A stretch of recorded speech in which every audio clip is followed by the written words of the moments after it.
할렐루야. 여러분에게 허락하신 땅, 여러분이 밟고 딛고 살고 있는 그 어디나 하나님이 일하시는 처소가 되기를 축복합니다. 정말 그렇게 원하시는 분들 이 시간 가능하시다면 자리에서 일어나셔서 우리 찬양하며 주님의 보좌 앞에 서시겠습니다.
주옵소서.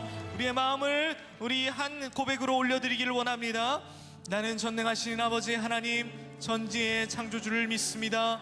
나는 그의 유일하신 아들 우리 주 예수 그리스도를 믿습니다.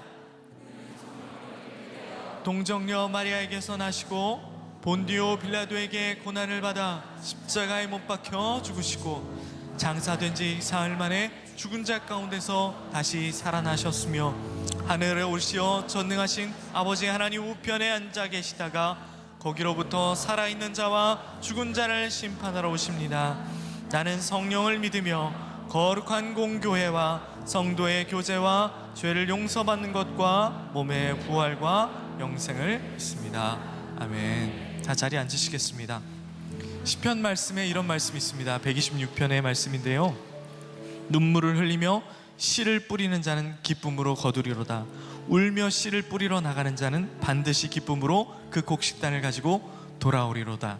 우리가 헌신하는 삶을 살고자 하지만 우리 삶 가운데 더 이상 눈물로 씨를 뿌릴 마음도 없어져 버린, 그리고 내가 손해보고 싶지 않은 마음들을 가진 우리 그리스도인들이 이 자리에 있을 줄 압니다. 그러나 우리 이 시간 다시 한번 간구했으면 좋겠습니다. 비로소 내 것이 더 이상 아깝지 않은 하나님 나라의 가치관으로 주님 우리를 새롭게 하셔서 더욱더 주님의 나라를 위한 선택을 하며 살아가는 우리가 되길 원합니다. 우리 잘 부르지 않는 찬양인데 여러분의 충성과 헌신, 오직 예수 그리스도 함께 찬양하며 나가기를 원합니다. 오직 우리 주께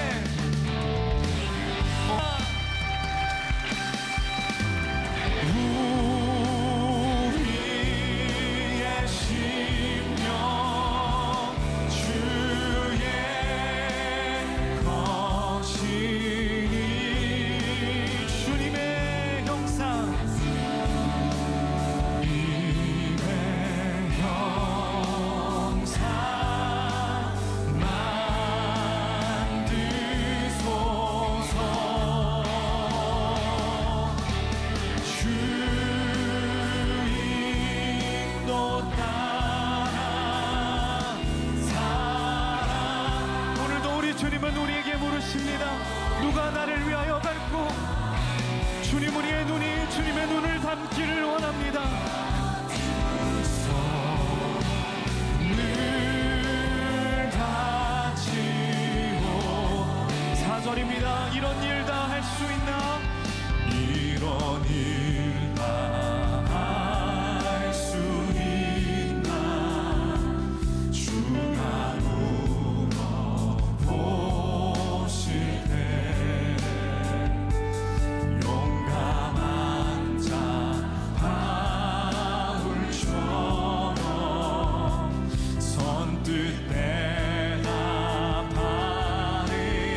앞에 주님, 우리의 심령이 주님의 것이니 오늘 말씀하시고 주님 마음껏 일하여 주옵소서. 우리 마지막으로 두 손 높이 들고 우리의 심령 주님의 것이니 우리의 심령 주의 것이니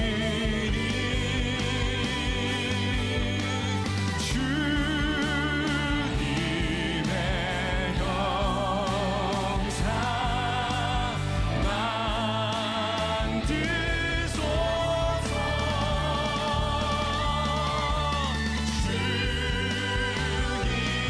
주님도 따라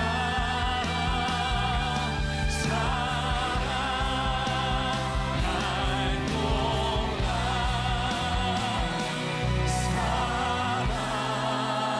사랑과 충성을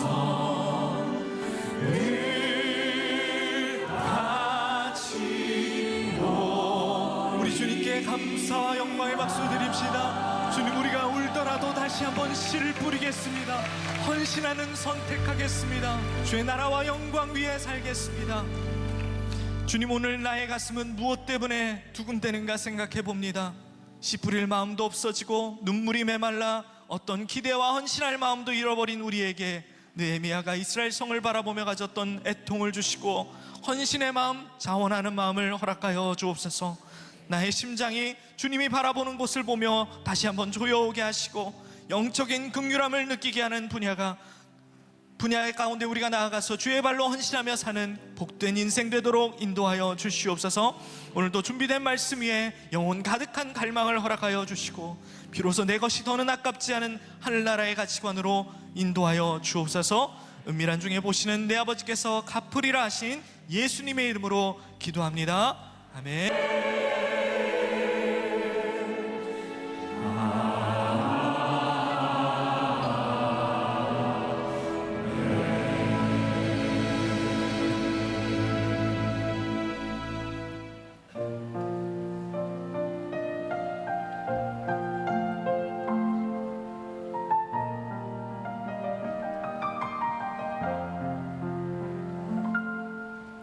세상 사람들과 구별되는 삶, 때론 인내하며 때론 참아내며 어떤 이의 눈에는 미련해 보이는 그 길을 걸어가리. 주의 자녀로 살아가는 우리, 때론 옳은 길로 걸어가지 못하지만 지치고 넘어져도 다시 일어설 수 있네. 주님 내 손을 잡고 계시네. 때에 따라 가장 좋은 것으로 나의 삶을 채워주시고 험하고 고난 길도 걷게 하시어 나를 더욱 강하게 하시네. 모든 세상 속에서 나의 주님 바라볼 수 있는 눈을 주소서. 주의 음성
오늘 여러분들과 함께 나눌 말씀 선택의 기로에서 선택에 대한 말씀을 나누게 되는데, 벌써 우리가 다시 꿈꾸는 교회라고 하는 시리즈로 설교한 지 10번째 시간이 되었습니다. 초반부에는 교회에 대한 이야기를 했다면 이제 후반부부터는 여러분들과 함께 그 교회에 대한 이야기를 우리의 개인적인 신앙으로 이렇게 대입해보자, 이렇게 해서 오늘은 선택에 대한 말씀을 나누려고 합니다. 말씀을 통해서 우리들의 삶의 선택의 순간에 우리는 어떤 선택을 해야 되는가, 이런 생각을 해보면 좋을 것 같아요. 골드 스미스라고 하는 사람은 내 생의 최대의 자랑은 한 번도 실패하지 않았다는 것이 아니라 넘어질 때마다 다시 일어났다는 것이다 라고 말을 하고 있습니다. 자, 우리가 삶을 살아가는데 여러분들이나 저나 다 동일한 게 있어요. 우리들의 삶에는 실패 기억, 또 우리들을 아프게 했던 기억들을 가지고 있어요. 그래서 무언가 새로운 일을 할 때에도 그 기억들이 우리들의 발목을 잡을 때가 많이 있어요. 실패의 기억은 우리들 안에 오랫동안 남아있는 감정이기도 합니다. 근데 여기서 중요하게 우리들이 흔히 이야기하는 성공과 실패라고 하는 것은 무엇인가? 그러니까 세상에서 얘기하는 성공, 실패하고 우리들은 뭔가 달라야 되지 않겠는가? 자, 오늘 본문의 주인공 누구죠? 이 정도는 아셔야 되는데 누구죠? 요셉이에요. 요셉. 창세기 50장 20절에서 요셉이 뭐라고 이야기하냐면, 당신들은 나를 해하려 하였으나, 그러니까 그의 삶의 상처에 대한 부분이겠죠. 그러나 하나님은 이 모든 것을 선으로 바꾸셨습니다. 그는 실패하지 않았다고 이야기하는 거예요. 자, 성경에 나오는 많은 인물들이 있지만 우리들이 흔히 부당한 고난을 당한 사람을 이야기할 때 대표적으로 꼽는 사람 가운데 하나가 요셉입니다. 아무리 생각해도 그의 삶에는 고난을 당할 만한 이유가 없는 거예요. 그러니까 오늘 말씀을 듣는 여러분들 가운데도 스스로 그렇게 생각하는 사람이 있을 거예요. 나는 지금 너무나 부당한 고난을 당하고 있어. 그리고 이 부당한 고난이 때로 우리들의 실패와 연결될 수 있다고도 생각합니다. 그런데 오늘 말씀의 주인공 요셉은 뭐라고 이야기하냐면, 사람들은 그것을 실패와 고난이라고 이야기할지 모르지만 하나님은 이것을 선으로 바꾸셔서 백성들을 구원하는 일로 삼으셨습니다. 그의 인생의 실패, 고난을 무엇으로 보고 있어요? 하나님의 구원 역사 가운데 보고 있는 거예요. 우리들의 삶을 어떻게 바라보느냐 하는 것은 굉장히 중요하고, 뿐만 아니라 신앙적인 관점으로 우리의 인생을 바라보는 건 굉장히 중요한 일이죠. 자, 창세기 39장 2절에 우리 같이 한번 보겠습니다. 자, 시작. 여호와께서 요셉과 함께 하심으로 그가 형통한 자가 되어 그의 주인 애굽 사람의 집에 있으니. 자, 요셉의 삶에는 남들이 고난과 실패라고 이야기할 때 어떤 단어가 따라붙냐면 형통함이라고 하는 단어가 따라붙고 있어요. 또 창세기 39장 21절을 같이 한번 보겠습니다. 시작.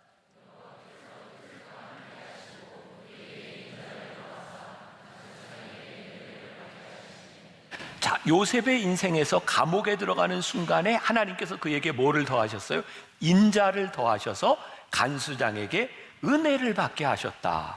그러니까 그의 삶이 분명히 고난의 시간들을 지나가고 있는데 하나님은 그의 인생을 형통했다, 그리고 하나님의 인자가 있었다라고 말을 하고 있어요.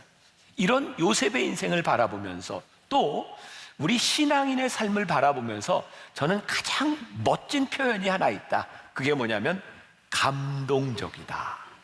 저는 이 말을 참 좋아해요. 야, 저 사람의 인생을 보면 참 감동적이지 않아? 하나님을 믿는 우리들의 삶에 누군가 참 감동적으로 느낄 수 있다면 이건 정말 복된 삶이라는 생각이 들어요. 자, 요셉의 인생을 바라보면서 우리는 그런 의문을 또 가지게 되죠. 어떻게 저렇게 살 수 있지? 감동적인 삶을 살아가는 사람의 특징은 다른 사람이 볼 때, 믿지 않는 사람이 볼 때 의구심을 일으키는 거예요. 저는 요셉의 삶을 바라보면서 이렇게 정의합니다. 그의 삶은 참 탁월했다. 그런데 여기에서 탁월함이라고 하는 것을 세상적인 가치로 이해하면 안 돼요. 제가 여기에서 이야기하는 탁월함이란 그가 총리가 되었기 때문에, 우리들이 그의 인생의 결과를 알기 때문에 그가 탁월하게 살았다고 하는 것이 아니라 그의 인생이 하나님과 관계된 인생을 살았다는 거예요. 우리의 인생에, 우리 신앙인에게 탁월함이 증명되는 것은 언제냐면 환경에 대한 문제가 아니라 우리들이 하나님 앞에서 어떤 인생을 사느냐에 대한 문제예요. 저희 교회에는 이렇게 젊은 목회자들이 많이 옵니다. 그리고 여러분들이 느끼는지 못 느끼는지 모르지만 우리 교회에 있는 목회자들은 굉장한 경쟁률을 뚫고 온 엄청나게 좋은 목사님과 전도사님, 그런 건 아세요? 좀 알고 신앙생활 하시면 좋겠어요. 근데 제가 그 새로운 젊은 목회자들에게 늘 이런 이야기를 해요. 우리 삶의 진가는 평상시에는 잘 드러나지 않습니다.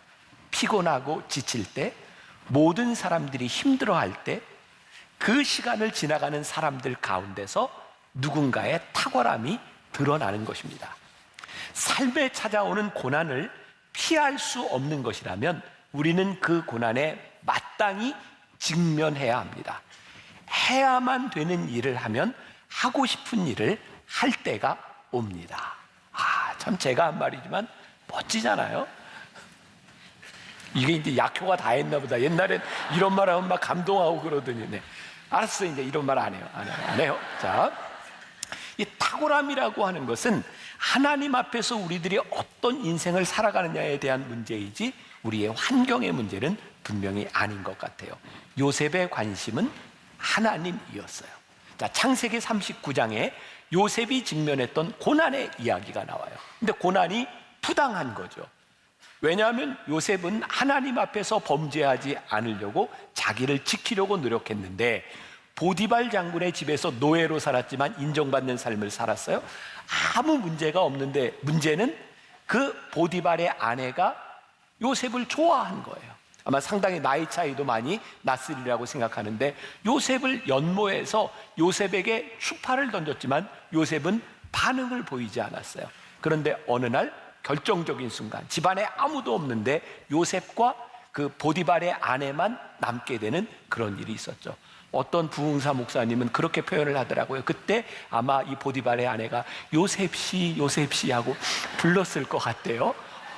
이렇게 추파를 던지는데 요셉은 내가 어떻게 하나님께 득죄하리요. 그래서 자기의 겉옷을 벗어놓고 도망갑니다.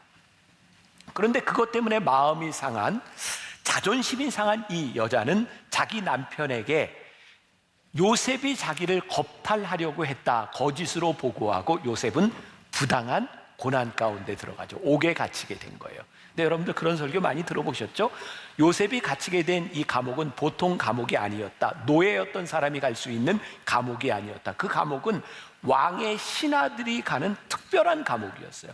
그러니까 보디발이 요셉을 감옥으로 보냈지만 그것은 단순히 요셉을 벌한 것이 아니라 요셉을 벌하고 있는 보디발 장군의 마음이 그 속에 있어요.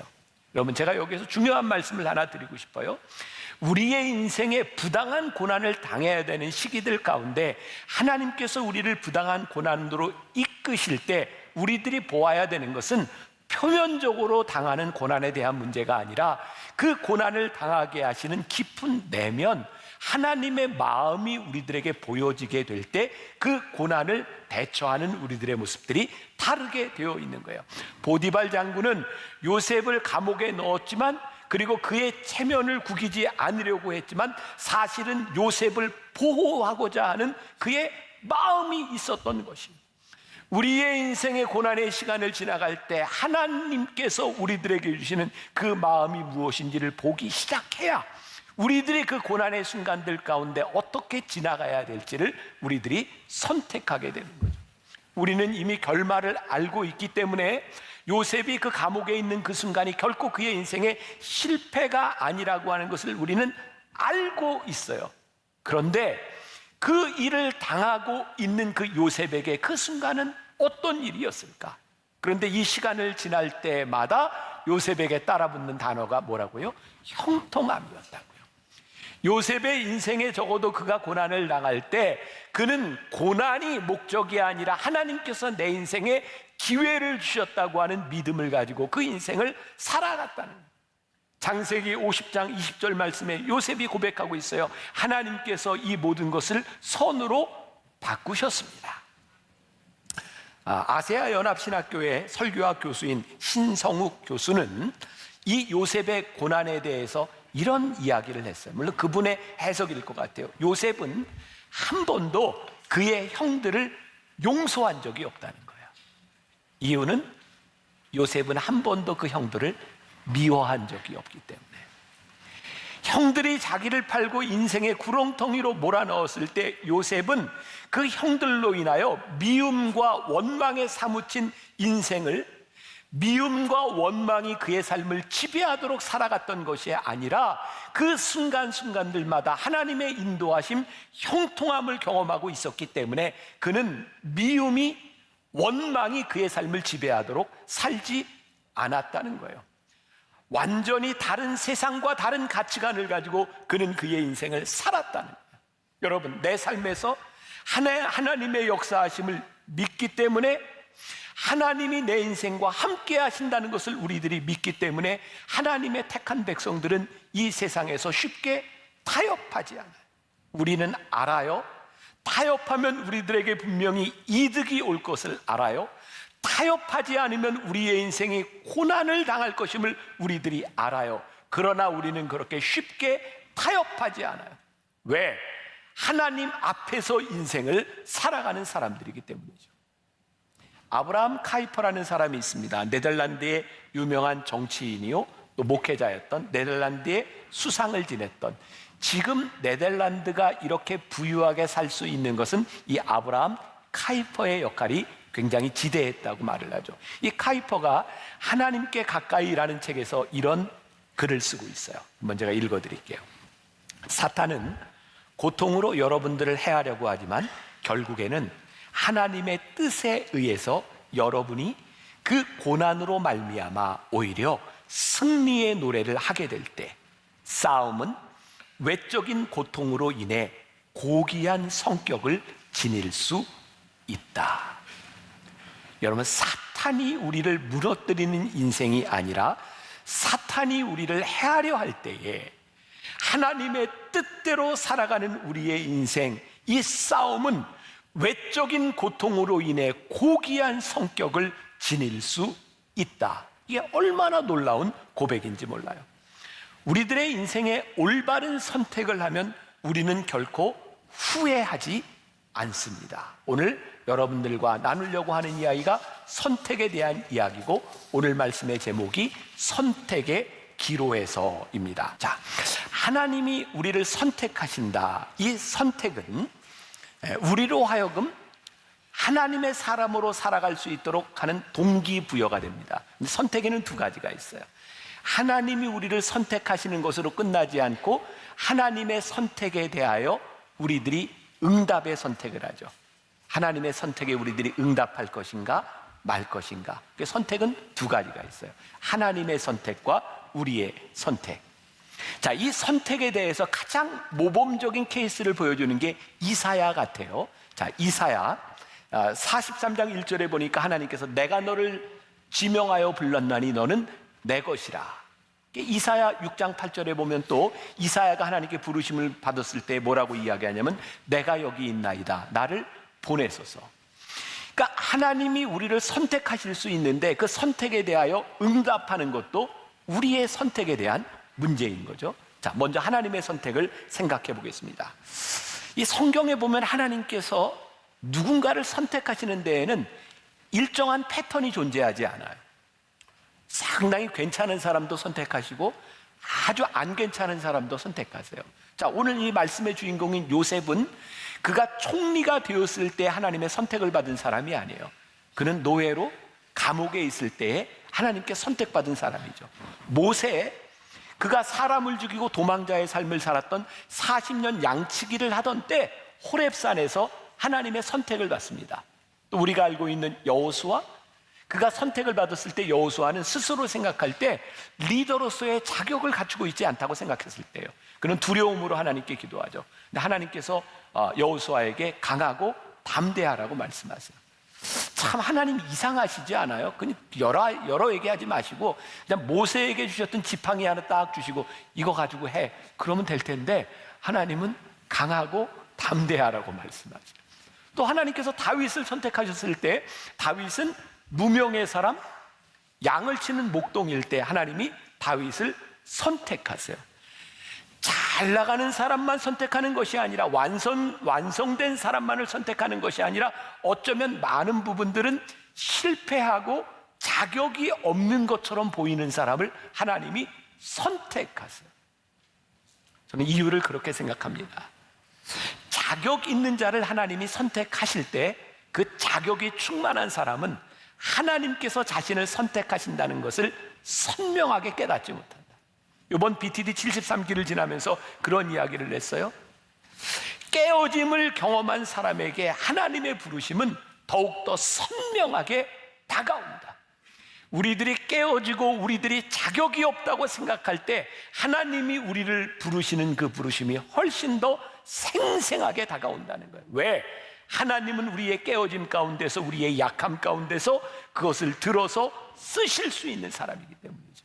그래서 사도 바울이 고린도전서 1장 27절에서 이런 고백을 하고 있습니다. 같이 봅니다. 시작.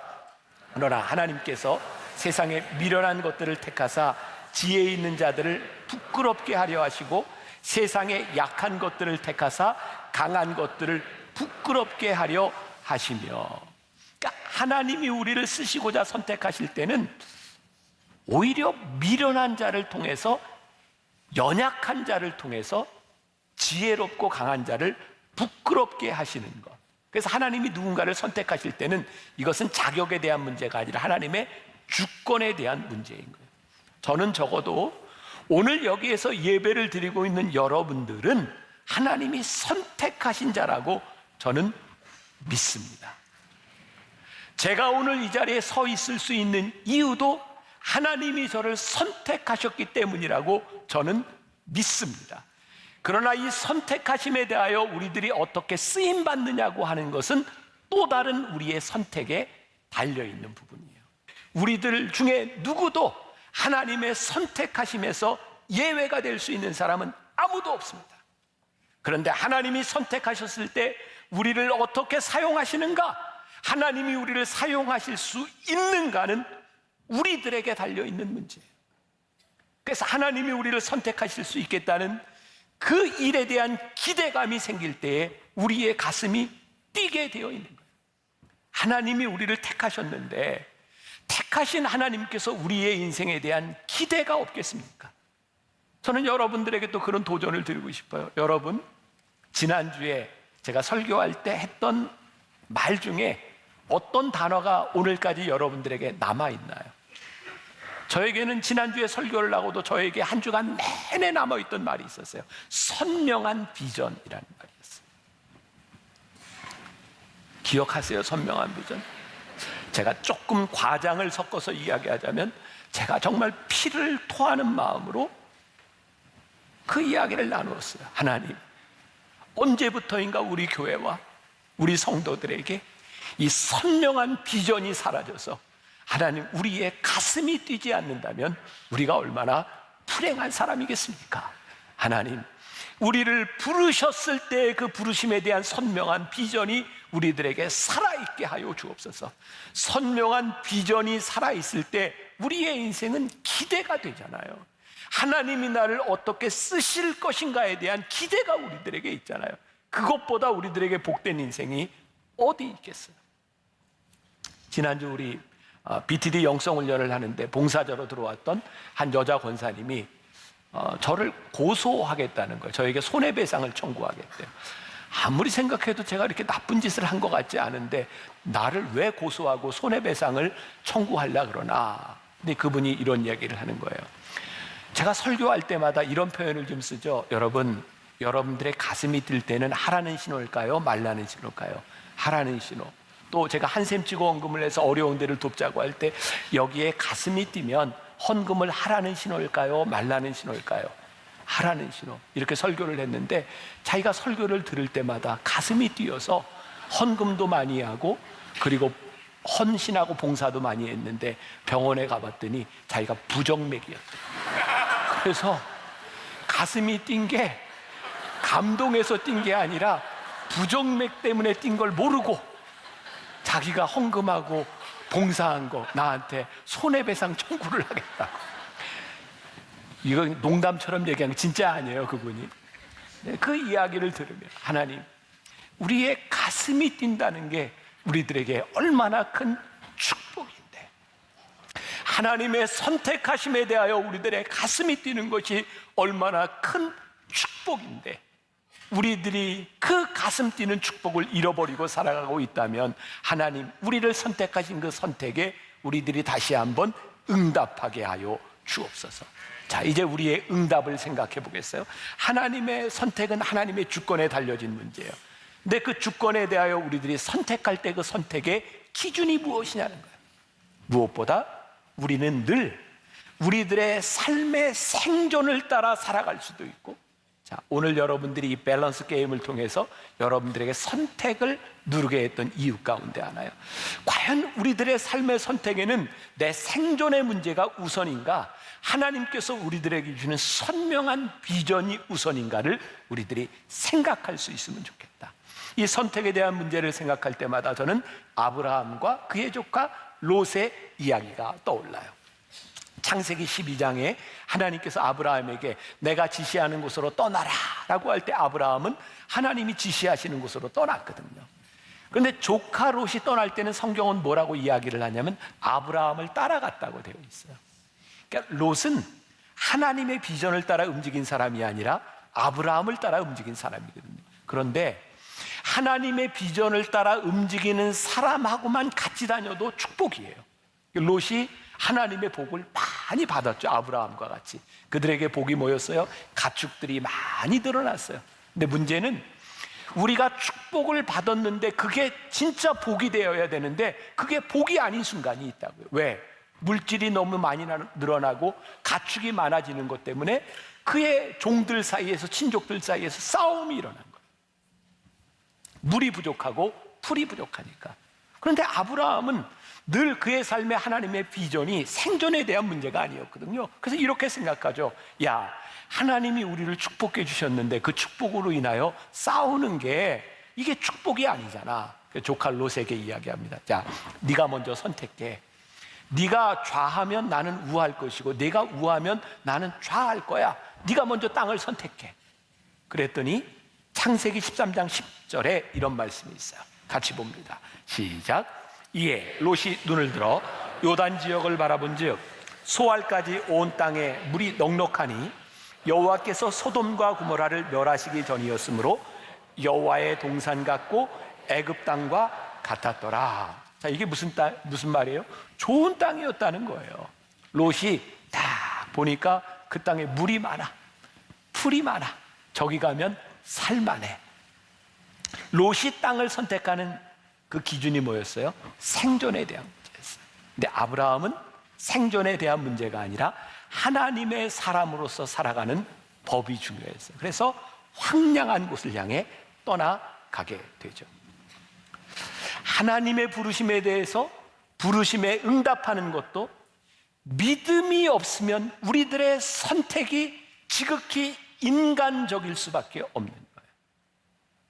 여러분들의 삶에는 늘 선택의 순간들이 있어요. 가장 중요한 것은 우리들이 믿음의 눈을 가지고 우리의 인생을 선택하는가, 아니면 우리들의 생존에 대한 문제를 가지고 우리들의 삶을 선택하느냐에 대한 부분이죠.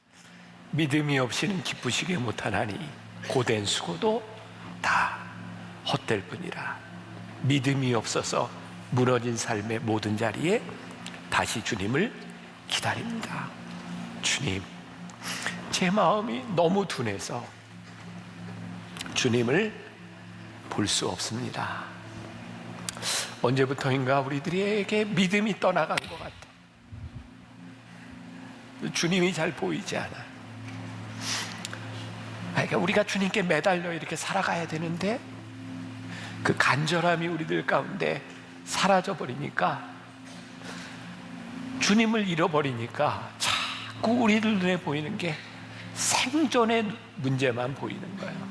주님, 제 마음이 둔해서 주님을 보지 못해서 우리가 이렇게 살아갑니다. 제가 늘 이렇게 꿈꾸던 예배가 있어요. 어느 날 예배를 드리다 그냥 찬양의 은혜가 되니 내가 준비한 말씀 내려놓고 그냥 찬양 부르며 끝나면 좋겠다. 예배 가운데 기도가 은혜가 되니 내가 준비한 거 다 내려놓고 그냥 기도하다 예배가 끝나도 하나님이 이 예배를 귀하게 받으시겠다. 제가 설교를 한 반쯤 했어요. 반쯤 남겨놨는데 그만하려고 그래요. 안 하고 한 가지 이야기만 하고, 제가 어제 토요일 저녁 예배 때 제가 평소에 하지 않던 일을 했어요. 우리 교회는, 그리고 저는 한 가지 원칙이 있어요. 교회가 어떤 정치적인 이데올로기나 이런 데 휩쓸리지 말아야 된다. 그래서 뭐 국회의원 선거 때가 되든 뭐 지자체 선거 때가 되든 어떤 후보들이 찾아와도 우리 교회는 누구를 지지하거나 누구를 인사시키거나 그런 거 하지 않습니다. 우리는 하나님 편에 서서 살아가는 사람들이지 어떤 세상의 이데올로기에 흔들리는 사람이 아닙니다. 근데 제가 참 하지 않던 일인데, 우리나라에 한 국회의원이 하나 있는데 제가 방송에서 이렇게 몇 번 보는데, 물론 제 개인적인 판단이겠죠. 너무 좋은 거예요. 그 사람 생각이. 보니까 신앙인이에요. 근데 이분이 국민의힘에서도 왕따고 더불어민주당에서도 왕따예요.